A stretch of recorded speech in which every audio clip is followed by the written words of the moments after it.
തിരുവനന്തപുരം വർക്കലയിൽ ഓടുന്ന ട്രെയിനിൽ നിന്ന് പെൺകുട്ടികളെ ആക്രമിച്ച് സുരേഷിനെ കീഴടക്കിയത് ബീഹാർ സ്വദേശി ശങ്കർ. തിരുവനന്തപുരം കൊച്ചുവേളിയിലെ ഒരു സ്ഥാപനത്തിൽ ജോലി ചെയ്യുന്ന ശങ്കറിനെ റെയിൽവേ പോലീസ് കണ്ടെത്തി. കേസിലെ പ്രതിയായ സുരേഷിനെ ട്രെയിനിൽ എത്തിച്ച് തെളിവെടുപ്പ് നടത്തി.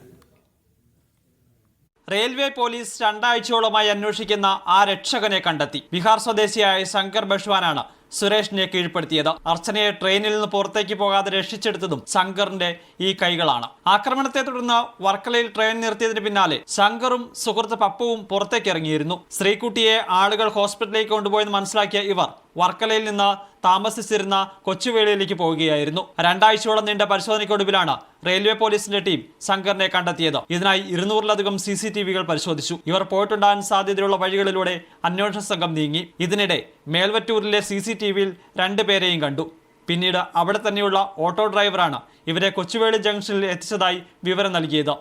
ഇവിടെ സ്ഥാപനങ്ങൾ നടത്തിയ അന്വേഷണത്തിനൊടുവിലാണ് ARC എന്ന സ്ഥാപനത്തിൽ ജോലി ചെയ്യുന്നവരാണെന്ന് കണ്ടെത്തിയത്. ശങ്കറിന്റെയും സുഹൃത്ത് പപ്പുവിന്റെയും മൊഴി രേഖപ്പെടുത്തി. കഴിഞ്ഞ 13 വർഷങ്ങളായി തിരുവനന്തപുരത്ത് ജോലി ചെയ്ത് വരികയാണ് ശങ്കർ. നാട്ടിൽ പോയി വരുന്നതിനിടെയാണ് ട്രെയിനിൽ ആക്രമണമുണ്ടായതും പെൺകുട്ടിയെ രക്ഷപ്പെടുത്തിയതും. പെൺകുട്ടികളെ ആക്രമിച്ച കേരള എക്സ്പ്രസിൽ സുരേഷിനെ എത്തിച്ച് തെളിവെടുത്തു. അന്നുണ്ടായ സംഭവം പോലീസ് പുനരാവിഷ്കരിക്കുകയും ചെയ്തു. സുരേഷിന്റെ ആക്രമണത്തിൽ പരിക്കേറ്റ ശ്രീകുട്ടിയുടെ ആരോഗ്യനില അതീവ ഗുരുതരമായി തുടരുകയാണ്. മീഡിയ 1 തിരുവനന്തപുരം.